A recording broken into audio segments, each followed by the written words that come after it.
काशी मंदिरों का शहर है और लगातार मैं लोगों से मिलता हूँ। लोग एक बात कहते हैं, कहते हैं कि मंदिरों में भ्रष्टाचार बढ़ा है। इस भ्रष्टाचार से निजात तभी होगा मिलेगा जब जब जन जन में चेतना आ जाएगी। काशी का अपना चैनल काशी वैभव लॉन्च हो चुका है और लगातार हम इस पे काम कर रहे हैं। ये आपका ही चैनल है, काशी वासियों का चैनल है।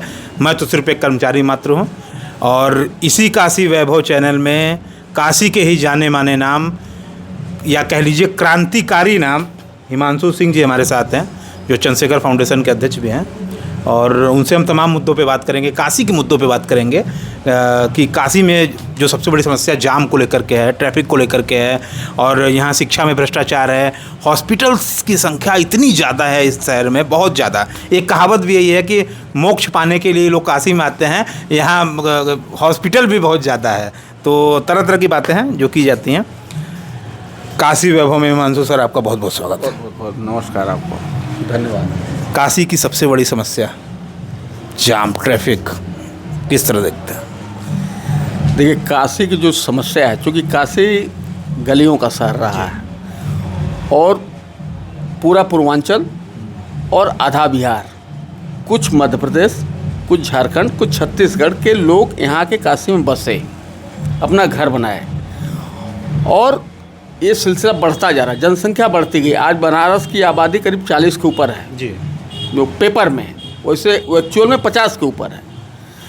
तो आज 50 जो शहर पहले गलियों का शहर था, राण साण सीढ़ी सन्यासी के नाम से काशी जानी जाती थी, आज वो काशी की जनसंख्या, बाहर से लोग भी आके बस गए, यहाँ के लोग बचे, उस हिसाब से सड़कें यहाँ चौड़ी नहीं हुई और सड़कों के किनारे लोग बढ़ बढ़ के, हर आदमी 8 फीट 5 फीट 10 फीट बढ़ बढ़ के अपना अपना घर बना लिया, बारजा निकाल लिया, गैरेज बना लिया। वो निशान लगे हुए हैं मगर टूट नहीं रहे। वह जो निशान जो लगे हुए हैं, सरकार ने जो चिन्हित किया उसको तोड़ दे, चौड़ीकरण कर दे तो एक काशी की समस्या सुगम हो जाएगी। और जो यातायात की समस्या, उस पर मोहित अग्रवाल जी बहुत अच्छा काम कर रहे हैं। हम लोग बहुत इम्प्रेस हैं उनसे इस बात से कि चूँकि काशी की सबसे बड़ी जाम की समस्या है, उस जाम की समस्या से निजात दिलाने के लिए इस समय कुछ जाम से निजात मिला हुआ, मगर अभी जो शहर में निर्माण कार्य हो रहे हैं, विकास कार्य हो रहे हैं, जिसके चलते गड्ढे खोद दिए गए हैं जगह जगह, उसके चलते जाम है। इधर भी लगातार हो रहा है, चूँकि उधर सिगरा से इधर भी खोद दिए हैं, उधर भी खोद दिए हैं, कुछ चारों तरफ केबल डाल रहे हैं लोग, तो उस वजह से जाम है। मगर जाम की समस्या तभी ख़त्म होगी जब तक सड़क चौड़ी नहीं होगी। काशी मंदिरों का शहर है और लगातार मैं लोगों से मिलता हूँ। लोग एक बात कहते हैं, कहते हैं कि मंदिरों में भ्रष्टाचार बढ़ा है। बहुत भ्रष्टाचार है। मैं बता दूं कि तमाम लोग, हिंदुस्तान ही नहीं पूरी दुनिया से लोग काशी विश्वनाथ दर्शन करने आते हैं और अयोध्या राम जी का लला का दर्शन करने आते हैं। काशी विश्वनाथ में ये स्थिति है कि आप 2000 रुपया देंगे तो वहाँ स्पर्श दर्शन कराया जा रहा है। आप बताइए कि ये मतलब दलाली जब बाबा विश्वनाथ के दरबार में शुरू हो गई, भगवान के यहाँ शुरू हो गई, तो उस पर अब बताइए कि अब कहाँ बचा। जब स्पर्श दर्शन वहाँ 2000 रुपया लेके कराया जा रहा है, तो अब बताइए कि कलयुग का ये प्रथम चरण है कि अंतिम चरण है। ये स्थिति है। क्यों बढ़ा इतना भ्रष्टाचार? निजात कैसे मिलेगा? हमारा चैनल समाधान पे बात करता है, समाधान बताइए जी। इस भ्रष्टाचार से निजात तभी होगा मिलेगा जब जन जन में चेतना आ जाएगी, जब जन जन जागरूक हो जाएगा तो भ्रष्टाचारी भाग जाएंगे भारत छोड़ के। हाँ, प्राइवेट स्कूलों की बढ़ती फीस, काशी में मैं हूँ, बहुत लोगों से मिलता हूँ, मनमाना फीस वसूलते हैं, अपना मनमाना ड्रेस, मतलब ऐसे ऐसे फीस। और मैं आपको बता दूँ, ऐसा लगता है कि ये इंजीनियरिंग कॉलेज की फ़ीस है या IIT की फ़ीस है।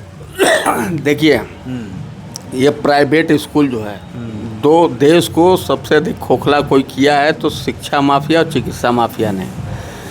हर एक इंसान, हर एक भारतीय का 90% कमाई उसकी चली जा रही है बच्चों को पढ़ाने में, शिक्षा और चिकित्सा में चली जा रही है। 10% जो बच रहा है उसमें वो खा रहा, पहन रहा है। आज जो है हर आदमी की जो है, आप किसी के भी पास जाएंगे, किसी के पास कैश मनी नहीं है, किसी के, हर आदमी अपने आप में परेशान है, उसकी मैक्सिमम कमाई शिक्षा और चिकित्सा में चली जा रही है। समझ गए? यही है कारण कि जो आप देख लिए, कोई भी प्राइवेट स्कूल है, किसी का 10,000 से कम फीस नहीं है। 10,000 गरीब, हिंदुस्तान गरीबों का देश है, किसानों का देश है, मजदूरों का देश है। और यहाँ जो गरीब आदमी वो कैसे देगा? 10,000 15,000 जो फीस देगा वो दे के पढ़ा नहीं पाएगा। और इतना, चूँकि इतना बिलो स्टैंडर्ड ये सिस्टम है। और ऐसा भी नहीं है, प्राइवेट जो स्कूल वाले हैं, देखिए आज हमको आपको जो है प्राइवेट स्कूलों में बच्चों को नहीं पढ़ाना चाहिए। ये इसीलिए कर रहा हूँ कि जन चेतना लाने की ज़रूरत है। अच्छी शिक्षा मिलती है लोगों का मानना है। अरे अच्छी शिक्षा प्राइवेट में सिर्फ गुड मॉर्निंग गुड इवनिंग आता है, यस मैम नो। लोगों का मानना है, एक माइंडसेट बन गया है।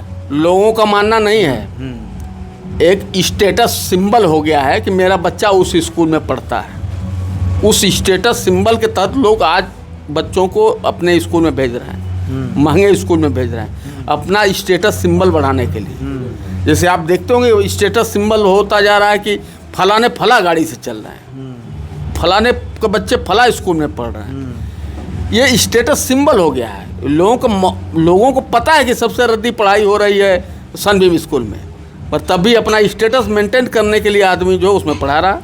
सनबीम से ही नाराजगी क्यों हिमांशु जी? हम हर स्कूल की बात कर रहे हैं। सनबीम से नाराजगी इसलिए कि वहाँ एक बच्ची का बलात्कार हुआ था। तब बच्ची का लड़तारा में एक बच्ची का बलात्कार हुआ था, तब से मैं उन लोगों से नाराज हूँ कि जो घर की मासूम बच्ची पढ़ने आ रही है और आपके स्कूल में बलात्कार उसका वहाँ का आपका स्वीपर कर दे रहा है।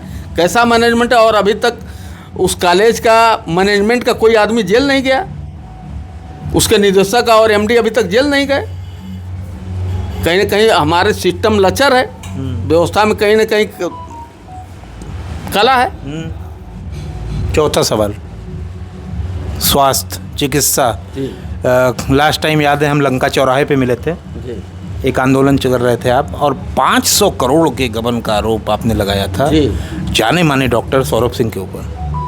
मैं कह रहा हूं कि भारत सरकार के प्रधानमंत्री से मैं डिमांड कर रहा हूं, एचआरडी मिनिस्टर से मैं डिमांड कर रहा हूं कि ईडी सीबीआई से सौरभ सिंह की जांच करवा लीजिए। और सबसे सौरभ सिंह आए हैं जब से वहां के प्रभारी बने ट्रामा सेंटर के, परचेज कमेटी की पूरी फाइल निकलवाइए, ईडी सीबीआई से जांच करें, दूध का दूध पानी का पानी है हो जाएगा।